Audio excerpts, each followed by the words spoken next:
Picture this.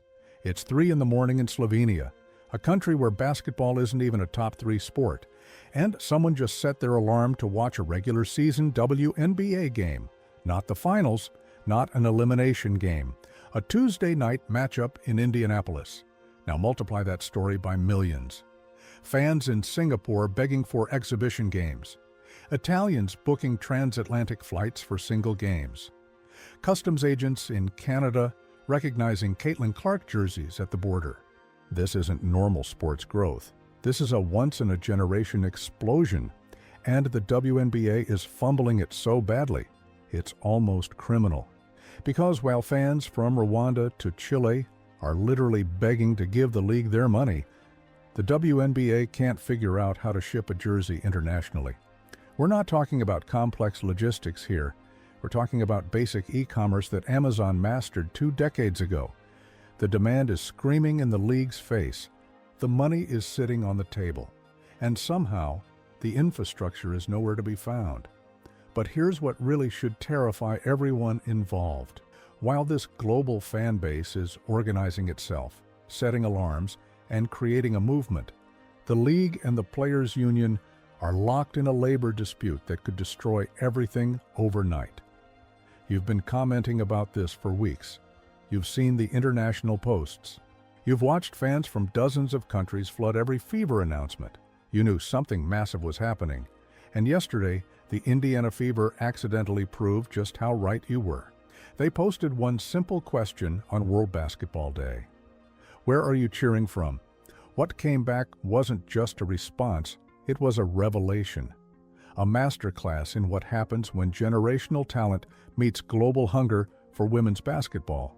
If you believe the business side of sports should actually serve the fans creating the demand, hit that like button right now.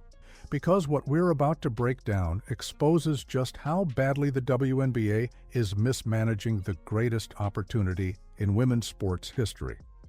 Let me give you context that changes everything about how you see this moment. December 21st, 1891. Dr. James Naismith, a Canadian physical educator working for the YMCA, invents basketball not as entertainment, as a tool for Christian ministry. They called it muscular Christianity, the idea that you could build character and faith through athletic competition in the gymnasium. Basketball didn't spread globally because of marketing campaigns or television deals. It spread because YMCA missionaries took it to China, to Europe, to Africa, as part of youth outreach and evangelism. The game you're watching right now was literally born from a mission to connect people across cultures and borders. Keep that in the back of your mind, because what's happening with the Indiana Fever right now is the closest thing basketball has seen to that original viral spread in over a century. Except this time, it's not missionaries carrying the message. It's one player whose game is so transcendent that she's pulling millions of people into the sport whether the league is ready or not. The responses to that Fever post started normally enough. New York, Minneapolis, South Carolina, standard home market stuff. Then it escalated fast. Milan, Italy, a fan who flew from Italy to New York City just to watch the Fever play the Liberty. Read that again. A transatlantic flight for a regular season WNBA game. Not a vacation with a game thrown in. A dedicated trip to watch women's basketball. That's the kind of commitment that makes sports executives salivate. That's the holy grail of fan engagement. Then Slovenia, a fan posting that they watch every single Fever game live. Never watched a full Lakers game. Never watched a full Dallas Mavericks game. But they're locked in on Indiana from Slovenia. The time zone difference alone is brutal. We're talking about games starting at 2 or 3 in the morning, and they're doing it every single game. This isn't casual interest. This is religious devotion to a team most Americans couldn't find on a map 8 months ago. Here's where the league should be absolutely embarrassed. Multiple fans from Europe and South America are posting the same desperate message. We want to buy jerseys. We want to give you money, and you won't let us. International shipping costs are apparently astronomical when they're even available at all. Fans in Greece saying they need Caitlin Clark and Sophie Cunningham jerseys but can't buy them anywhere. Fans in Chile, in Norway, in Rwanda, all facing the same brick wall. The demand is screaming. The credit cards are ready. The WNBA is leaving millions of dollars on the table because they haven't figured out basic international fulfillment. You know what's even more insulting? The NBA has had international merchandise infrastructure for decades. The league office is literally headquartered in Singapore for Southeast Asian operations. The blueprint exists. The systems are already built. And somehow the WNBA can't figure out how to replicate it. Let me paint you a picture of just how deep this global penetration goes. Singapore. A fan posted they're waking up for 3 a.m. Games with 0 complaints, and they want the Fever to bring the whole team for an exhibition game because the NBA headquarters is right there in Southeast Asia. Think about that strategic opportunity. You've got built-in infrastructure. You've got a wealthy market hungry for basketball content. You've got fans literally begging for access. And the response from the league: silence. Auckland, New Zealand. Someone brought Fever fandom across the Pacific to Papua New Guinea for Christmas. This isn't geographic expansion through calculated marketing. This is cultural penetration happening organically because the product is that compelling. Papua New Guinea. Think about how many markets are between Indianapolis and Papua New Guinea that the WNBA hasn't even scratched yet. The Connecticut Sun Game story is absolutely savage, and it tells you everything you need to know about the shift happening in women's basketball. A fan posted that they went to a Fever versus Sun game in Connecticut, on Connecticut's home court, and there were more Indiana jerseys in the stands than Connecticut jerseys in Connecticut. That's not just an away crowd showing support, that's a complete takeover. That's visiting fans outnumbering home fans in their own building. That doesn't happen in professional sports unless something seismic is occurring. Oahu, Hawaii. A fan wrote that they have no professional sports teams to root for locally. So at least they've got Caitlin and the Fever. That's filling a void. That's becoming someone's primary sports identity. That's exactly what every league dreams of. A fan base so committed that your team becomes their team, even when there's no geographic connection whatsoever.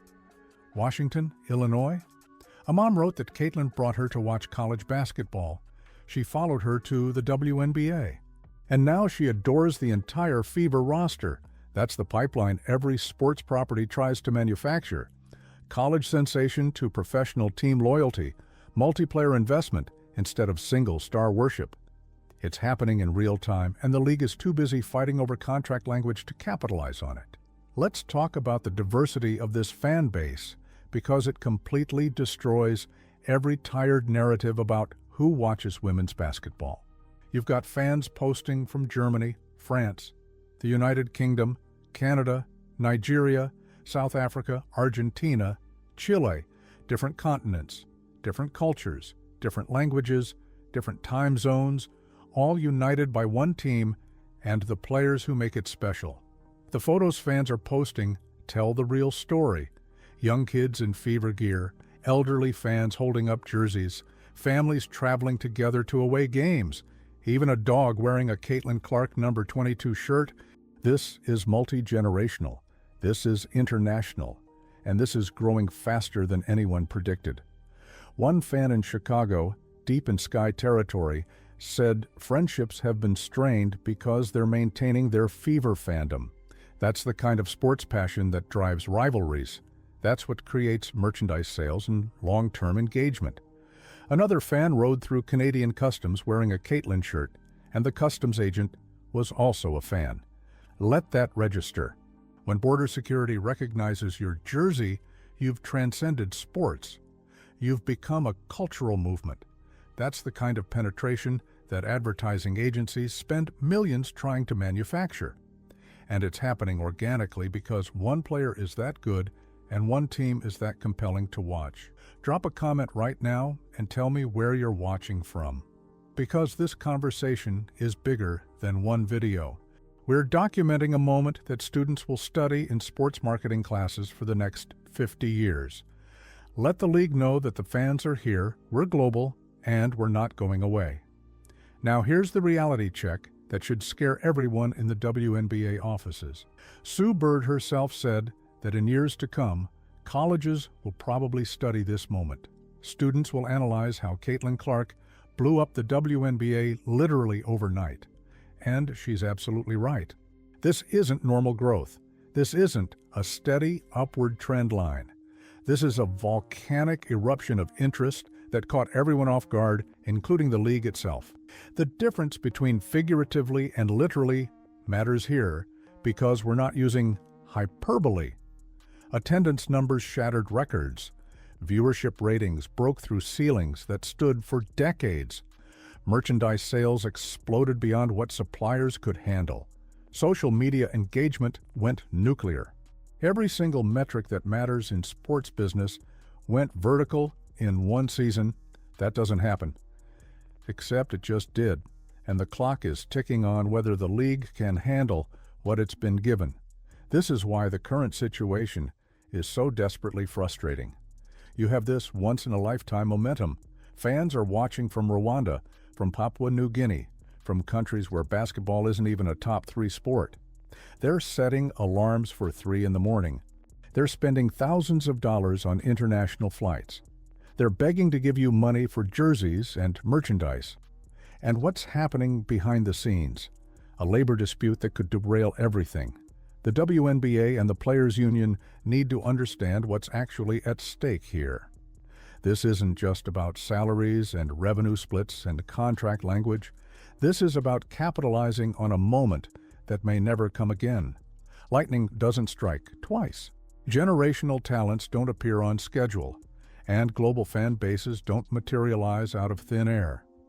What's happening right now is the convergence of all three, simultaneously, and it's fragile. Caitlin Clark has said repeatedly that this is the greatest moment for women's basketball. She's not wrong. But the greatest moment means nothing if the infrastructure collapses under its own weight. If the season gets delayed or canceled because of labor negotiations, those fans in Singapore might stop setting 3 a.m. harsh alarms. Those fans in Italy might not book another transatlantic flight. That fan in Connecticut might go back to supporting their home team. Momentum is fragile. You can't pause it and expect it to resume at the same intensity when you're ready. The league has a responsibility to every single person who posted their location yesterday.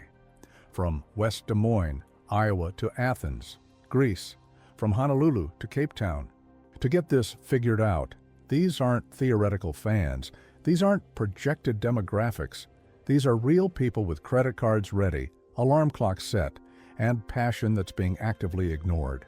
Let's bring it back to where basketball started because the parallel is too perfect to ignore. Dr. James Naismith created this game to reach people, to build community, to spread a message beyond borders.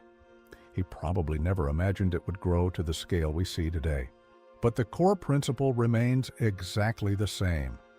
Basketball connects people. It transcends language, it transcends geography, it transcends culture. What the Indiana Fever is experiencing right now is proof that women's basketball has that same power, the same global appeal, the same ability to unite complete strangers around a common passion.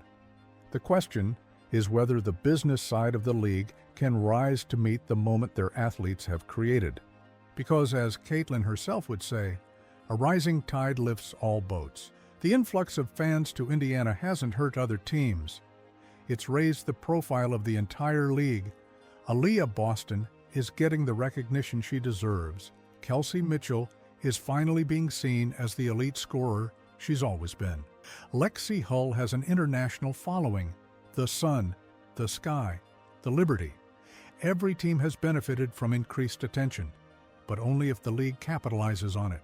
Only if they fix the international shipping yesterday. Only if they schedule exhibition games in Singapore and Europe and every market that's screaming for access. Only if they expand streaming and make it easier for these global fans to stay engaged. Only if they resolve the labor situation before this window closes. Think about what we just witnessed. A simple social media post asking where fans are watching from turned into a global roll call. Hundreds of responses, dozens of countries, Fans sharing photos, telling stories, expressing frustration about merchandise, and pledging loyalty despite every single obstacle the league has thrown in their way.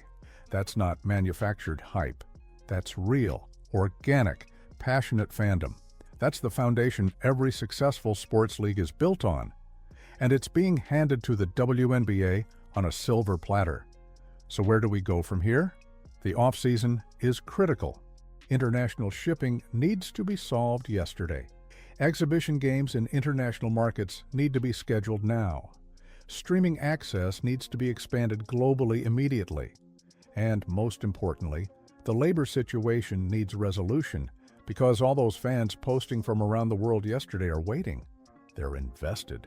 They're ready to make women's basketball a permanent part of their sports calendar. But they need the league to meet them halfway. They need the infrastructure to support their fandom, and they need the games to keep happening. This is the legacy moment. This is when women's basketball either seizes a generational opportunity or watches it slip away because of internal dysfunction. The fans have shown up, from Slovenia to Singapore, from New York to New Zealand. They've bought the jerseys where they could. They've set the alarms. They've booked the flights. They've declared their loyalty. Now it's on the league, the owners, the players' union, everyone involved, to prove they deserve this moment, to prove they can handle the growth, to prove they understand what's at stake. If you want to see where this story goes next, smash that subscribe button and hit the notification bell. Because we're tracking every move the WNBA makes in this offseason, every decision, every missed opportunity, every sign they're actually listening to what the fans are saying. This is just the beginning of a story that's going to define the next decade of women's basketball. World Basketball Day used to be a footnote, a historical curiosity about Dr. Naismith and the YMCA. This year it became a showcase for how far women's basketball has come and how much further it can go if the people in charge don't screw it up. The Indiana Fever didn't just ask where fans are cheering from, they revealed the scope of a global movement. And if the league plays this right, we're looking at the beginning of something truly historic, not just for women's basketball, for basketball itself. To everyone who posted their location yesterday, from Montana to Milan, this moment is yours too. You're part of the story.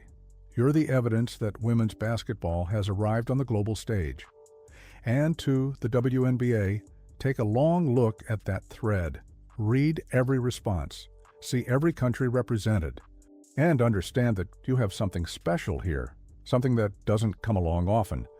Don't waste it, because these fans are watching, literally from around the world, and they're waiting to see what you do next.